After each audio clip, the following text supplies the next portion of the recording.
We're back with the Hasko show. I was off for a while because I moved this summer, and I've literally spent the summer demolishing a house and trying to put together. I have two places actually. I moved to a plot of land that has a house and a trailer on it that were going to be demolished, both of them. And so I've been trying to fix them up.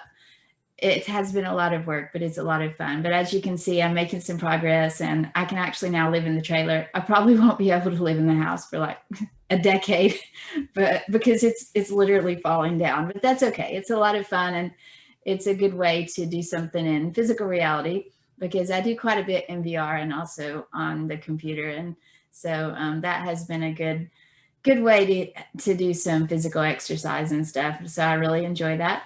I'll also be doing some streaming. I have a green screen room here, and I'll be doing streaming and putting some of that on the show, as well as just basically life with VR gaming and esports. So I think hopefully it'll be fun and you guys will enjoy the show coming back again. Tonight, I'm going to be talking with Chia Lee and Gabe Brown, the founders of BigBox VR. They created Population 1, which is an excellent new battle royale game in VR, and it's really fantastic. I've actually been able to play it for the past couple of years off and on during the beta. That has been a lot of fun, and I've enjoyed getting to know a lot of the different community members and seeing the game progress. That's been really neat. I actually have the pleasure of being one of the moderators on the Discord server, and that's been a lot of fun. I enjoy meeting the different players and getting to know the developers a little bit. I help some with the Reddit group, but mostly I hang out on Discord. And I also, I help with the Echo VR Discord. It's just a lot of fun because you get to meet the community members that way. And of course, playing the game with everybody, it's just a great game. And so I enjoy hopping in there and flying around with my glider, climbing up the towers and jumping off. I prefer to use the sniper gun. So a lot of times I just climb up the tower and build a little platform and then shoot people from there. So I'm going to play the trailer first. It's a fantastic trailer. I love the song they used. I had actually never heard that before. And it really lets you feel immersed into the action of the game. I'm going to show that first, and then we're going to hop into the interview.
It's just a really fun game. I hope you enjoyed the trailer, and now we're going to hop into the interview with the developers. I did want to make note that even though it says the game is coming soon, it's actually it has been released, and you can play it on all major headsets, including the Quest, which is really great. The game plays well, and it's a lot of fun, so I hope you'll join us. Now let's see what the developers have to say about Population 1. I love it. Thanks for letting me help moderate the Discord group. I really enjoy that. I greatly enjoyed meeting all the players there and just being able to tell people what an awesome game it is and answer their questions. That's fun. So I have met both of you. And you actually, you know, you've done so much for the VR community as a whole, not just for our game, but just like you're just such a great person and great driving force. So really appreciate you just doing everything that you do. Thank you. Well, Yeah, agreed. thank you. It's so sweet. It is. It's nice to hear nice things sometimes. You guys know everything I hear isn't nice all the time. So Yep. it's very, very sweet. Thank you. So I have met both of you in person, which was awesome. It was really nice to be able to visit the studio when I was in Seattle. And, you know, I was a little bit shocked about how you make games because I had one idea in my head and reality was completely different. I mean, I guess most people watching this probably know a whole lot more than I did because I'm sure most people would realize that you use computer programs. And I kind of envisioned you actually had these amazing worlds somewhere there in Seattle near your development studio. You know, you're out there building the little towers and putting the little people in. And I'm just like, I know it makes no sense whatsoever, but it's just so real to me. So we're like, welcome to your office, and you walked in, you saw little computer monitors were all moving mice around. You're like, what the hell happened? Yeah. That was kind of my reaction. I'm like, wait a minute, what are you doing? Wait a minute. This is boring. Said it was boring, but it did kind of shock me a little. It brought me back to reality because I was kind of like, where do you actually work? Yeah, check back with us in 4 years. Maybe we'll be there. All right. Well, for everybody watching this, one of the big things, they had a lot of questions. I had players send in quite a few questions, which was great. But I personally wanted to ask you, and also I'm sure some other people were interested too, how you two got together and actually started BigBox. I thought that would be a good way to start off our question answer session. Yeah. Go ahead, Gabe. Gabe will tell our origin story. Yeah. Yeah. So Chachin and I met together a couple of years back at Playdom, which was eventually became part of Disney, working on a game called Marvel Avengers Alliance. And so I joined as kind of the engineering manager. Chachin was the studio head. And so we worked together for a period of time.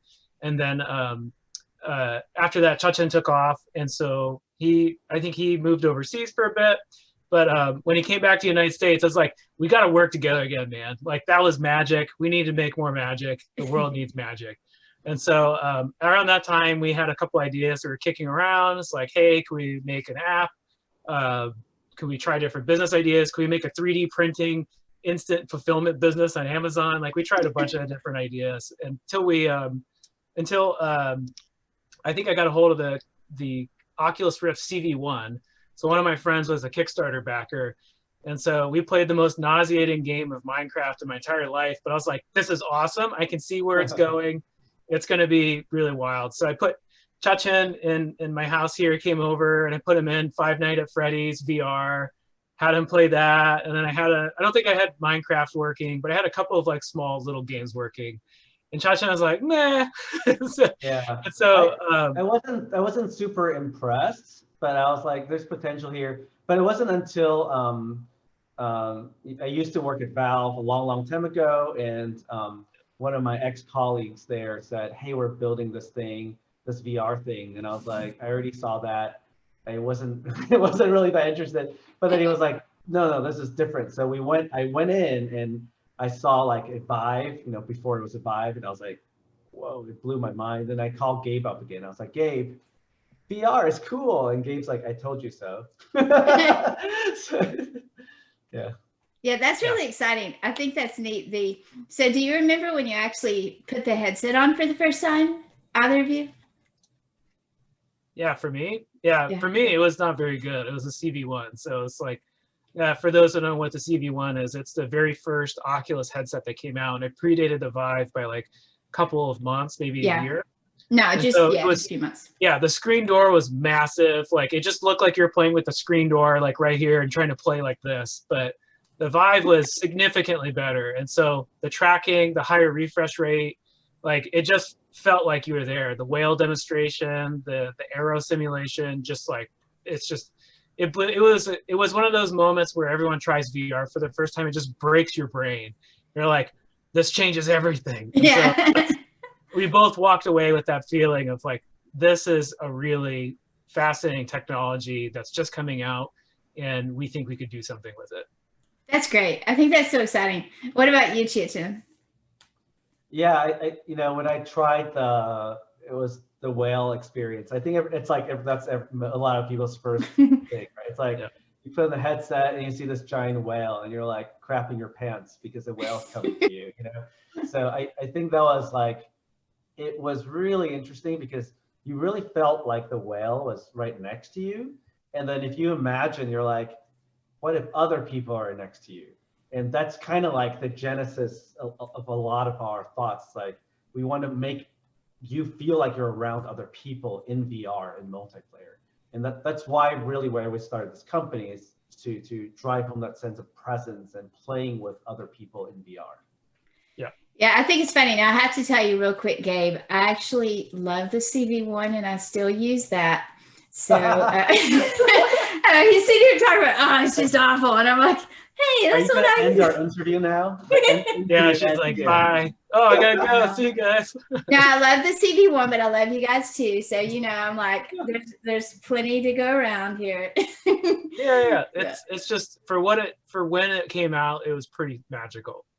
Yeah, actually, the reason I switched back to it recently, because I was using the S, is because I moved. I think Chia's actually been watching some of my drama on Facebook. Yeah. But I moved and I'm learning a lot of things, but I didn't realize that I couldn't have solid walls with nothing on them. Like my room had literally nothing on it. It was just green because I was making a green screen room. And for the Rift S and the Quest, of course, there's no tracking because there was nothing to track, because it was all solid. So anyway, that's why I switched back, but I'll be switching back over to those again soon. Interesting. Yeah, there's so many things like, that we can learn as we do these, even with the games. Like a lot of times people will think, for example, there's a bug or a glitch in Population 1, and just being a moderator on the server, like they'll think there's a problem when in fact there really isn't. It's not that there's a problem. Maybe there's something that they have a setting that isn't correct. Like maybe they'll have themselves universally muted on their headset versus the voice audio isn't working in game. There are a lot of different things where we still, because the tech really is new, we're still becoming accustomed to it as users, I think, as well. And so it's important for people to realize this. Sometimes it's not always the developer's fault when things go wrong. No, definitely. Don't blame it all on us. Yeah, not all of it, just some of it. All right, well, let me hop into the questions that I had viewers sending in for you guys. And I'm going to just go down the list here. So one of the questions was, when will you guys, and I already know some of these answers, but I'd like for you guys to share with them, new maps and new game modes. People are very interested in getting to solo mode because, of course, a lot of the playtesters, we were able to play that, and they are really anxious to see that, and also different types of maps. BigBox had told me, for example, out in the distance, you can see other towers out there and stuff. So I'm excited to know if there are other maps coming that are maybe cities in those towers or whatever. So we want to hear your perspective on it. Gabe and I are like, who? No, I mean, listen, we have so many modes and ideas, and we have a lot of things planned. And I think we're just trying to figure out like what are the most fun things and impactful things that we can make right now. But in terms of the map, like, we will be changed. Like, today was the winter update, right? And yes, it looks that's great. Just the first stage of it. Like, we're gonna have another stage of that and more coming. But our idea is to make that map change over time, add to it, make it bigger, just add stuff to it. So we might have other maps, like new maps in the future, but for the time being, we're really concentrating on just evolving that one map. And as for the other modes, I mean, Gabe, do you want to talk through those, or do you want to, I don't know. I can answer too, but I don't. Right. Yeah. I mean, I'll give the answer, non-answer, but I think what we're trying to do is we want to try and make sure players of all skill levels have a great time in Population 1. Whether you're new for VR and you're playing on your CV1 and you want to have a great time, or you're an experienced veteran and you're just a hardcore competitor, We want to make sure that players of all types have fun.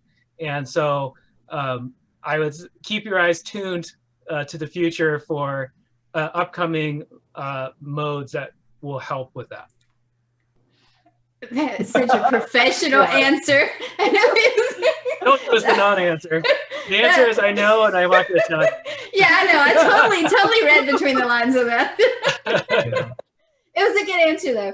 One of the main things in regards to that, though, you know, it's not specifically a game mode, but private parties. There have been literally every day, there are people who ask about private parties because you have to have that to do, you know, like for population one to be really, really brought into the leagues. And so there are, as you guys are aware, there are some people who've been doing some competitive type things. I've been quite impressed with the way they've actually been doing it. You know, they're finding a way to make it work, even though they don't have private parties, which is pretty cool.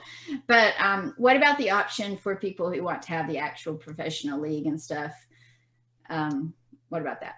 Because I know you guys have Smashbox Arena, and we were able to bring that into, like, for example, the League of International VR Esports and stuff. And so definitely, I know you have a heart for that. Yeah, we care a lot about people who want to play it competitively, either, you know, online with other players or privately in their own setting. And in fact, we can do, you know, Gabe has already set this up so we can do it. It's just that the front end is not, it's a little rough and all that stuff. So a lot of the stuff actually can be done already. It's just that right now, we're like a little bit over a month after launch, a little like, what, 45 days, something like that after launch. And our biggest priority is just to make sure that, you know, when the product comes out, that we build a great community that loves the game and that they can all enjoy the game together. And then, you know, shortly after that, the next priority is to really make sure that people who want to play competitively and do their own thing can make that happen. But the tech is actually already there. We can do that. It's just, we don't want to just throw it out there in a bad way and it makes it, you know, it just, we want to make sure that when we put something out that it's really good. Yeah, that's great. I think that's really good. And that's good too, the building the community. With some of the other VR esports I've helped with, or the communities I've helped develop, you know, we've had to actually go through all the effort of building the community and growing the population and stuff. And man, you guys are starting off right off the bat with a huge advantage, because we actually have right off a much larger community, I think, because VR is growing. We have the quests coming out. You know, there are a lot of things that have been an advantage for population one. So it's really nice. I think it's good that you're not splitting up that to competitive too quickly, but it's really awesome that you already have such a big player base, don't you think? Yeah. I mean, like, we really think that, you know, when you build a great community and the game's great, even if you don't have the infrastructure for esports, people will naturally take it there. Yeah. You know, but you can't have esports out of nothing. You know, it needs a strong base. So I think Gabe and I, it's like, we're just really obsessed about making sure that the base is extremely strong and that people playing are just happy and excited to come back and all those things. That's like our top priority right now, for sure. That's great. Yeah, and it's good. You've made it clear through Smashbox Arena and other interviews and things you've done that you do support esports, though. And I know there are going to be a lot of people watching this because of my background as well, and because they like the game, that are going to want to know that. So, yeah. Okay. All right. So one of the main things I think I really respect about you guys and appreciate is that you do focus on the community. And, you know, that's really important to the overall growth of VR. It's not just this game or esports, it's the overall growth of VR that we establish a good foundation from the start. And so it's fun to see all the people engaging. It's really exciting. So let's get into some fun questions that they might like the answers to. What is or who is the Game Bureau, and how did that come about? That's all you, Chachin. No, so the Game Bureau is this entity. You know, Pop One takes place in the near future, in the near distant future. It's not like 300 years. But it's not like 5 years either. You know, it's like somewhere between there. And in the future, there's a game called Population One in which people participate in, and it's fun to play and fun to watch. and there's an entity called Games Bureau that is really in control of everything. So it's actually me and Gabe. No, but that's as much as I'll say, because I think the fiction of it will evolve and people will get to see more and more of it. Yeah, mysterious organization that somehow controls the contest. That's great. Now, I like the fact that I think you two are pretty open to the community itself actually helping develop some of that story and lore and everything. So have you been following along with that whole discussion on Discord? And have you seen the kid who's been making the videos? I think super. I mean, it's amazing. I love those things. Yeah, it's pretty fun. He picks up on a lot of details, which is pretty clever. Yeah, I seriously think he needs to be like recruited to be a journalist when he grows up, an investigative journalist or reporter. Because I was telling him, I'm like, you've got some serious skills for seeing those little details. we had like watching parties just to watch this video. We're like, oh, really?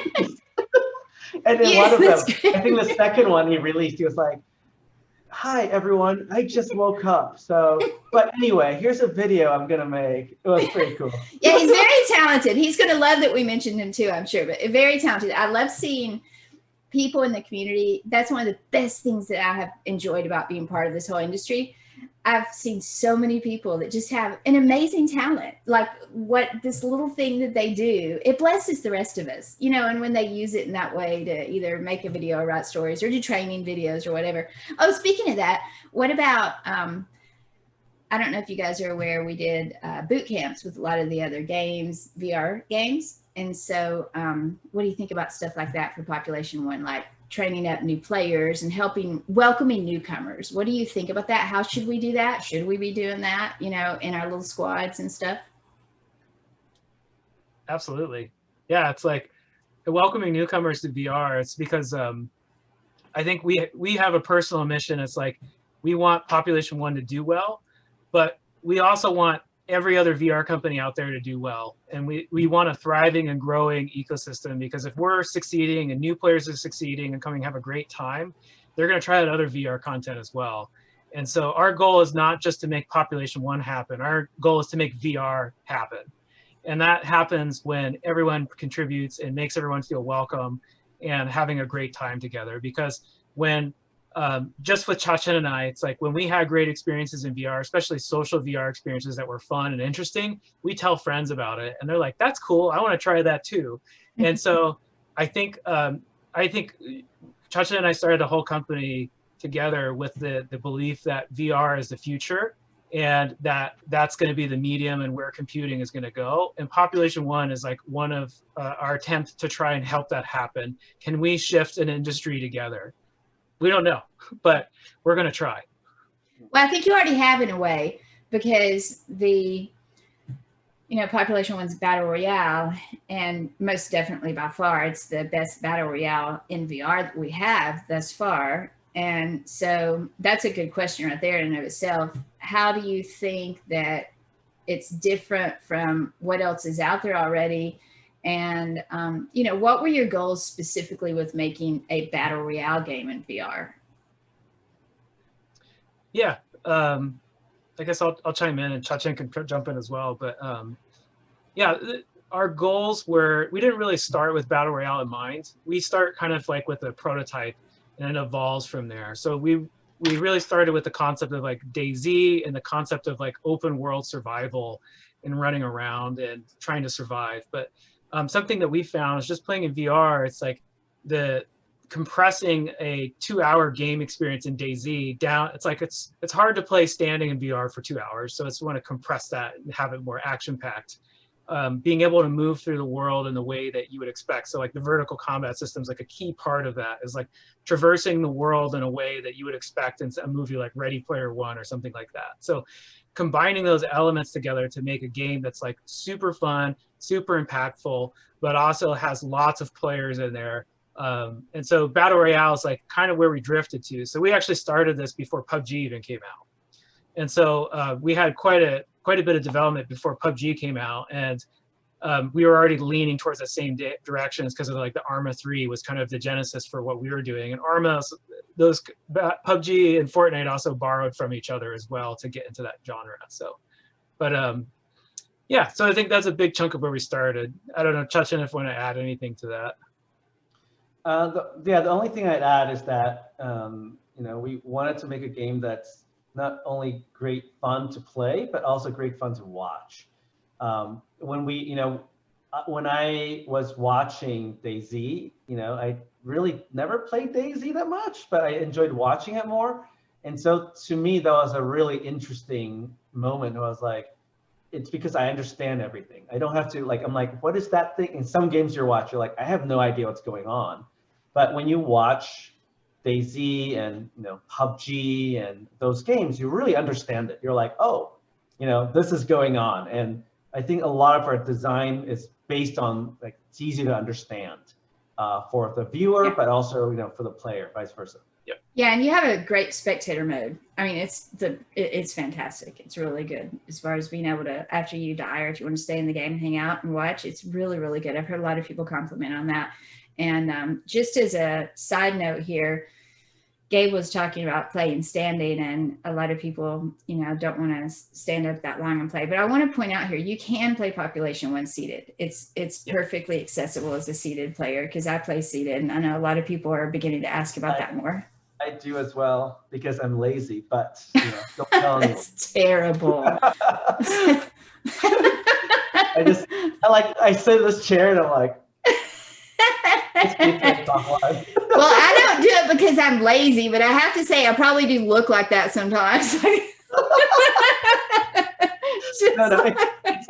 It's actually because I have to play, we do tests every day, right? So I'm popping in and out of Pop 1 over and over. And at some point I was just like, I'm just gonna sit down and play this. But it's actually really fun sitting, seated.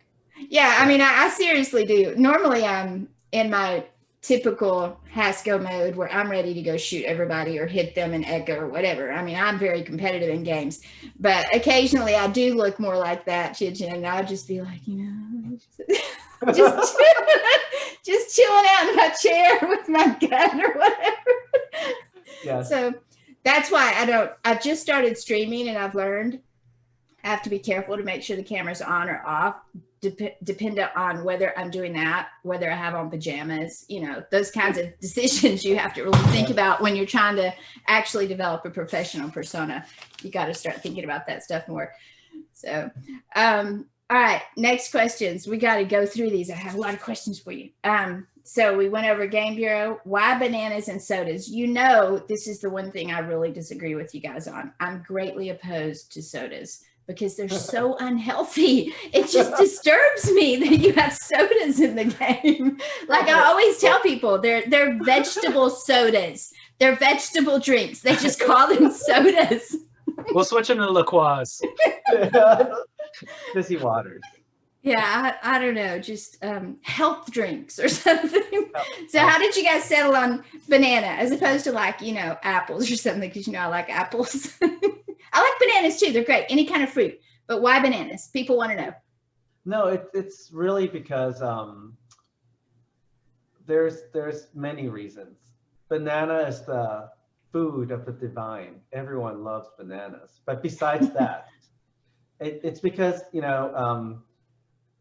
we wanted something that takes time. So usually in 2D games, right, in pancake games, you do something, you press a button or something, and then timer goes off, or it shows you an animation, and it's because it doesn't want you to do that action as fast as you can. It wants you to, it gives you a pause before whatever effect can take hold. So we were experimenting with that notion in VR. It's like you actually have to, some time has to elapse before it gives you the health or gives you the effect. And so we're like, well, what can you do a few times? We're like, make a sandwich. We thought about that. We thought about, so. Then you'd have the gluten issue. Is it gluten-free bread? Yes. And then someone on the team, PM, who's on our team, he was like, well, what if you take this Jack-in-the-Box and you crank it, it comes out and then kisses you and gives you health. And we're like, I don't know about that. so at the end of the day, we're like, well, hey, a banana kind of works. But I mean, that's how we arrived there, basically. That's really great. I love that. Yeah. That actually goes to a question. I had another question for you guys about how you assembled your team. Not the Jack in the Box guy, but no, I'm just kidding. He counts too. So everybody, how did you guys come together? Because you have a really good team there. I mean, I've met quite a few of you, and then as far as the work I've seen that you do, it's really impressive. So how did you get all you guys together? Gabe can answer. He'll give his take, and I'll give my take. Yeah. I think, when we were first getting bootstrapped, we worked with we wanted to grab some people that we've known before. Yeah, I think we first started off with just some people that were within our own network, just to get off the ground. So we work with some people that happened to be nearby, they were in our network and had time to help us experiment and prototype. And this was like the Smashbox Arena days. But after we got Smashbox out the door, we were really thinking about, okay, now we understand how VR works. We understand like how people want to interact with it. We understand like what players want out of a new VR title after Smashbox. And so that's where we started looking beyond our network. And so we really look for people who are like direct. They're kind of wily in the sense that they like to solve problems in unconventional ways, but not in a way that's like going to hurt us later. And an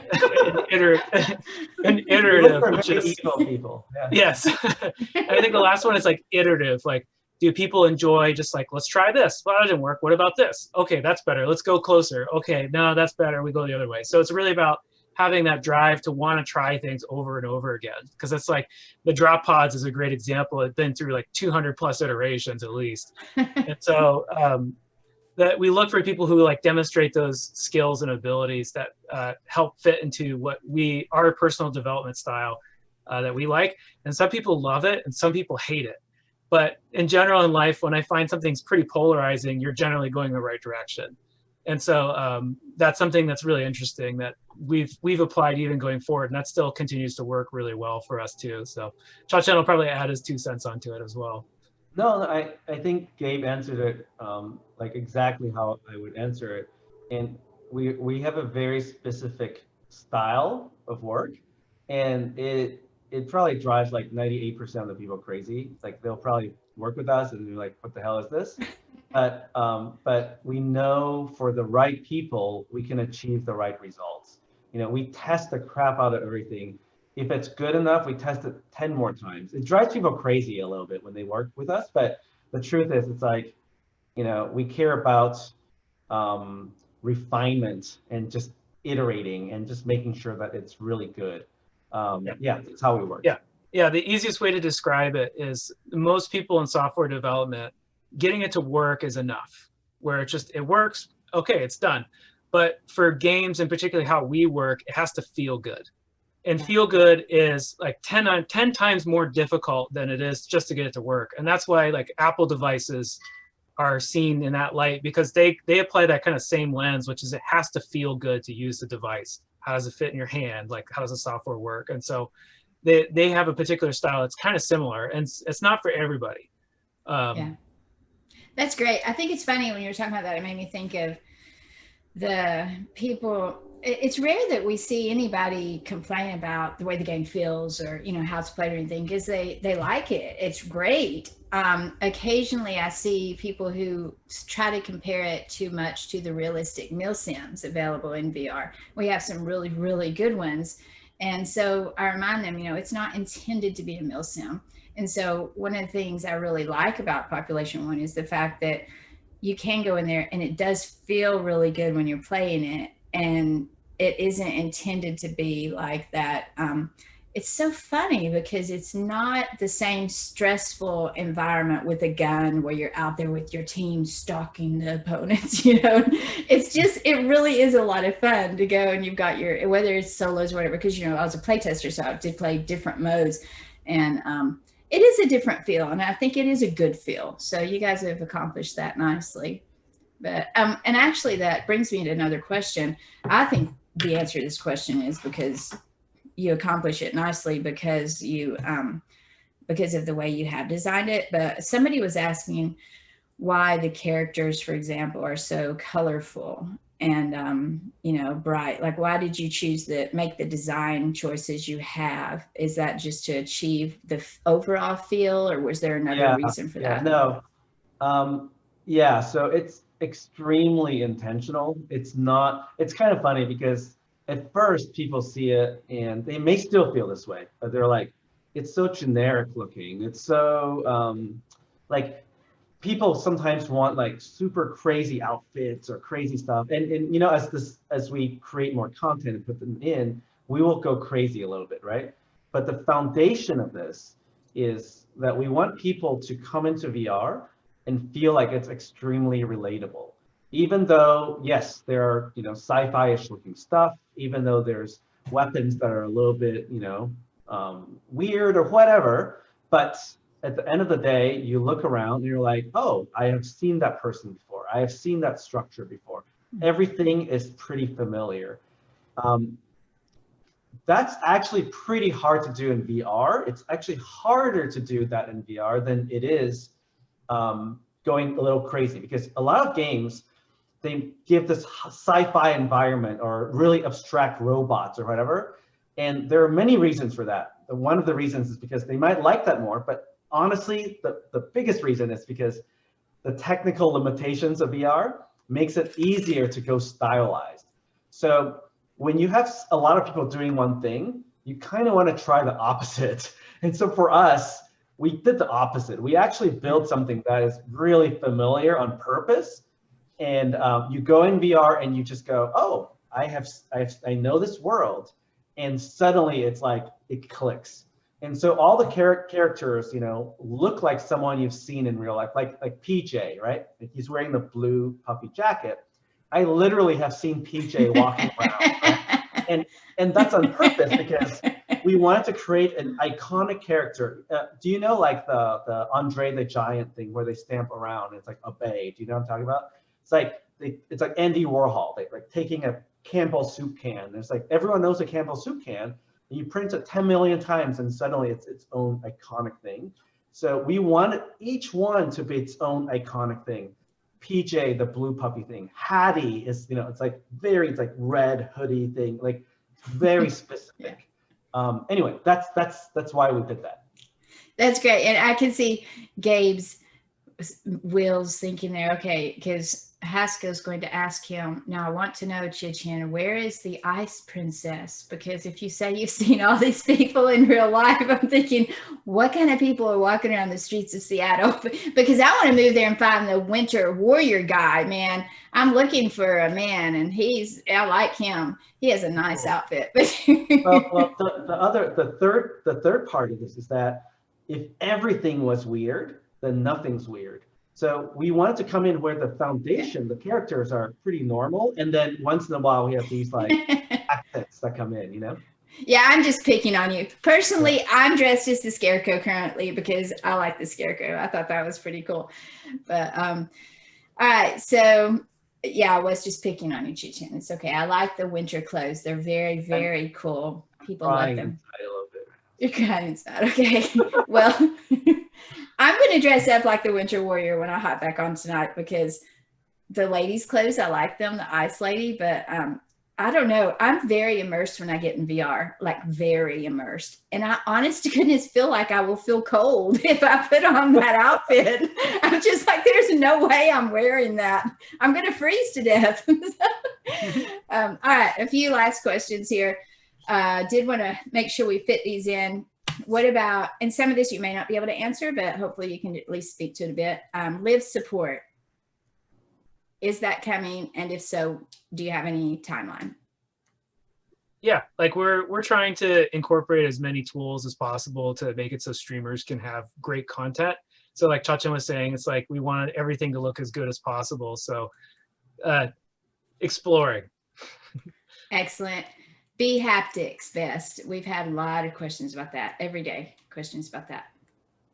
Yeah, for more of the haptics devices, I don't know if we would support those or not, just because they tend to be, there's a lot of them, there's very fragmented, and for certain devices that some of the headsets that we have to support, they're quite expensive in terms of custom physics engine that we've written. And so they're not like drop in, but like Chacha and I always talk about, it's like we want to be on every possible device. And so when it's possible, we want to be able to do it. So it's a cool piece of tech, though. I've seen a lot of people play with it and seen people get shot on VR. It's actually pretty wild. Yeah, I think that B-haptics is pretty cool.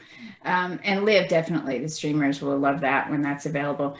What about 90 hertz? Because Bagel's already answered this in chat, but I think a lot of people are still asking that. And this particular question came off of Facebook, so I just wanted to pass that on to you guys. Yeah, I think I think you're asking if we're looking at 90 hertz for Quest 2. Yes. Yeah. So we're definitely looking into that. We're experimenting with it right now. It's not quite ready.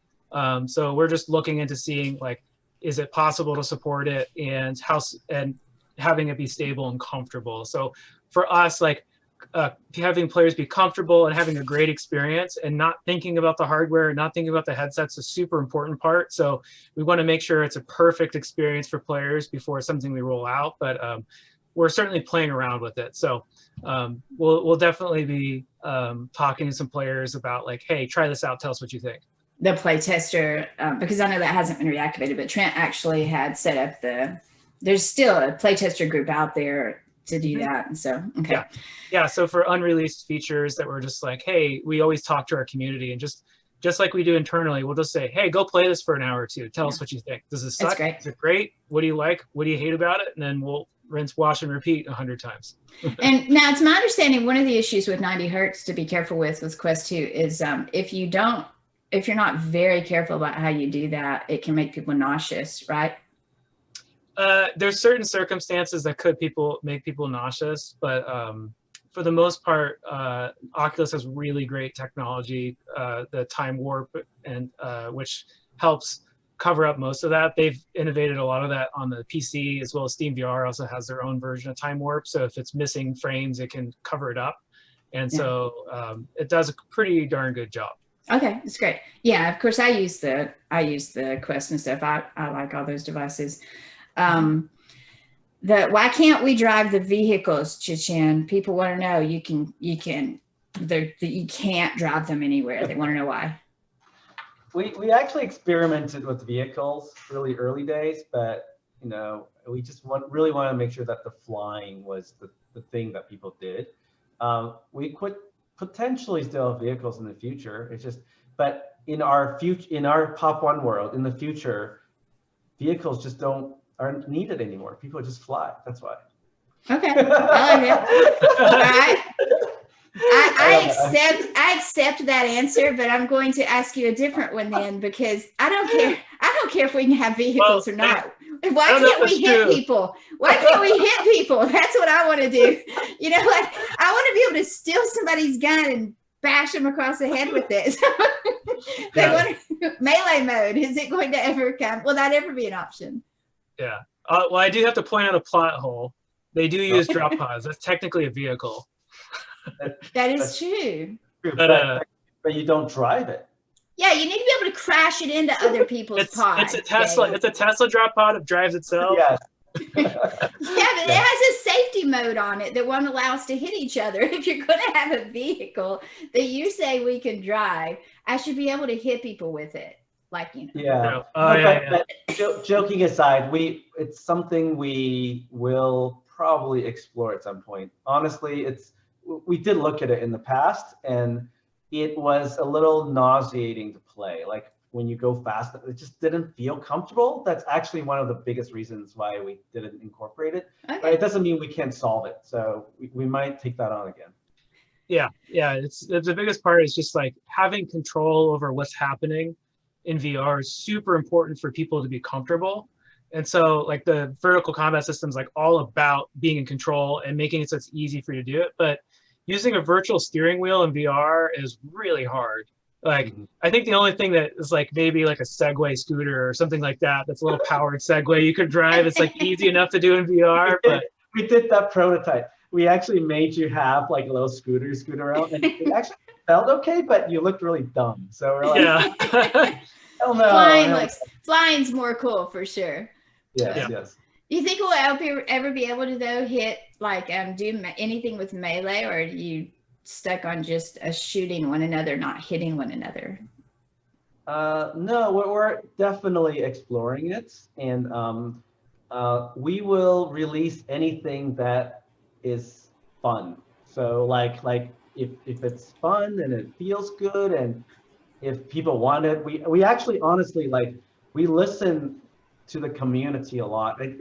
We obviously can't answer to every post. Yeah. But we are constantly reading almost every comment, even the mean ones we read. Like late at night, I'm like close my eyes and I I'm reading them and I'm just like no, but at the same time, honestly, we read all the comments. So we know that there's a big demand for melee, and it's something we are experimenting with. And if we think that we can nail it and make it like a great experience, we'll definitely do it. Oh, that's so exciting. I'm already having visions of like a mallet and, all kinds of weapons you can have that I can go hit people with. This is so good. It doesn't even have to be your hands. Oh, you can use your hands too. That's great. All right, guys. The last thing was, and we're out of time, but I had somebody who was asking, a couple of people actually were wondering what your favorite VR game is. Do you actually have time to play any other VR games? Do you have a favorite game? And please tell me you play VR games and not flat games, because it'll make me go cry. I'll have to get my Kleenexes if you say that. Yeah, I mean, I play a couple of VR games. Like I played Alex, like loved Alex. It was great. I also got Squadrons because it reminds me of the old school Wing Commander back in the old DOS PC games. And so I was playing Star Wars Squadrons in VR, which was an absolute blast. It was super fun. But yeah, I do play some pancake games. Obviously, everyone in the world is going to play Cyberpunk next week. So yeah. We play and study the crap out of every game. So we play all the games. I actually in my non-shooting game type of game, mindset, I actually like lots of sports games. That's actually what I like. And so just because it's so different from what I'm making, it just like gets me in a different space and I tune out. So I bought Thrill of the Fight, the boxing game. So yeah, that's a really good game. It's a really good game. I'm really enjoying it. Yeah, it really is. And I think it's good that we have those, like sport games that are based on real life sports. They're kind of nice. I mean, I like, I play Echo Arena a lot, and it has, it's a sport game that's unique because there's no way we could play a zero gravity game in real life. But it's nice that we have like tennis and golf and all this other stuff. If that's what you enjoy. I don't like necessarily emulating things, but boxing. Yeah. Oh yeah, that's a good one. Yeah. All right, guys. Well, was there anything else before we sign off that you wanted to add for the viewers? I think that this will be a good video. I think that people will enjoy it, hopefully. And I really greatly appreciate you guys taking the time to chat with me this evening. And let's pray that the recording worked, because I had so many problems. BagelBites actually sat on here the other night and tried to get my audio to work with me, which I was very... Oh, nice. It was so sweet. I was very grateful. I'm just like, I'm so stressed. I hooked up this whole computer by myself because I'm doing pretty much everything here by myself, setting up my house, painting, putting like floors and windows and everything. And I'm like, and on top of that, I have to hook up a computer. And I'm like, I can't get the audio to work. But we went through all these different settings and I was so happy.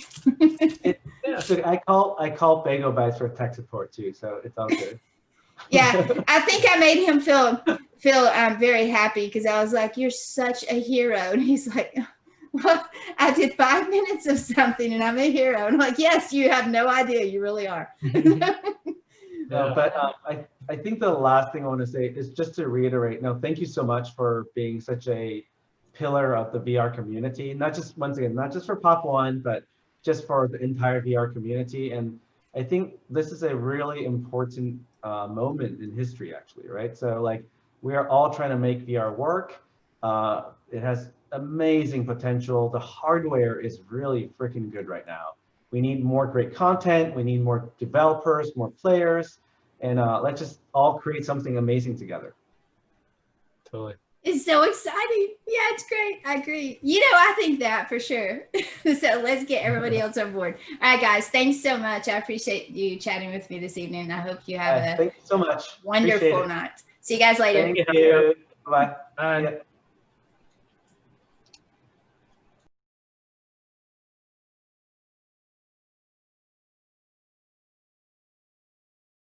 Yeah.